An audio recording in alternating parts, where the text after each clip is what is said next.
Selamat datang ke Bantuan MY, saluran anda untuk info terkini bantuan rakyat Malaysia. Perkembangan terkini mengenai bantuan tunai berjumlah RM600 kini terus menjadi perhatian ramai, khususnya dalam kalangan penerima yang masih menunggu bayaran seterusnya. Sebelum ini, pembayaran bagi fasa pertama bantuan ini pada asalnya dijadualkan seawal bulan Februari 2026. Namun begitu, pelaksanaan sebenar hanya bermula sekitar pertengahan bulan Mac, iaitu sebelum sambutan Hari Raya Aidilfitri. Dalam masa yang sama, terdapat juga penerima yang hanya mula menerima bayaran mereka pada bulan April 2026 menunjukkan wujudnya sedikit kelewatan dalam proses agihan.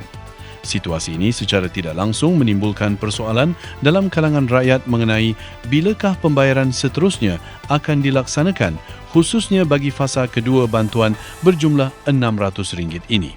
Untuk makluman, bantuan yang dimaksudkan adalah Program Sentuhan Kasih Rakyat Sabah atau PADANS. Program ini dilaksanakan dalam 4 fasa sepanjang tahun, dengan setiap fasa melibatkan bayaran sebanyak RM600. Jika dibandingkan dengan tahun 2025, kadar bantuan adalah lebih tinggi, iaitu RM900 bagi setiap fasa, bersamaan RM300 sebulan.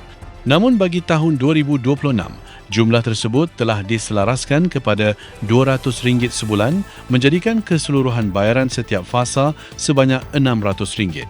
Ini menjadikan jumlah keseluruhan tahunan berkurang kepada RM2,400 berbanding RM3,600 pada tahun sebelumnya. Berbalik kepada persoalan utama, berdasarkan jadual rasmi yang telah dikeluarkan, pembayaran bagi fasa kedua dijangka bermula seawal bulan Mei 2026. Namun demikian, mengambil kira situasi pembayaran fasa pertama yang mengalami kelewatan, terdapat kemungkinan besar bahawa bayaran sebenar hanya akan bermula sekitar bulan Jun. Corak kelewatan ini bukanlah sesuatu yang baharu kerana ia turut berlaku dalam pelaksanaan bantuan pada tahun sebelumnya. Oleh itu, penerima dinasihatkan untuk bersedia dengan kemungkinan perubahan jadual dan tidak terlalu bergantung kepada tarikh asal yang diumumkan. Dalam masa yang sama, terdapat juga penerima yang masih belum menerima bayaran fasa pertama, terutamanya bagi mereka yang menerima secara tunai.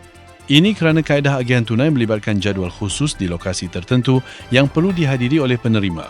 Bagi fasa seterusnya, pembayaran fasa ketiga dijangka berlangsung antara bulan Ogos hingga September, manakala fasa keempat pula dijadualkan antara bulan November hingga Disember 2026.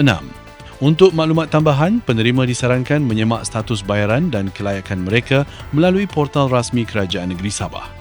Selain itu, permohonan baharu masih dibuka kepada individu yang layak, namun permohonan yang lewat tidak akan dipertimbangkan untuk bayaran fasa awal, sebaliknya hanya akan dinilai untuk fasa berikutnya jika diluluskan.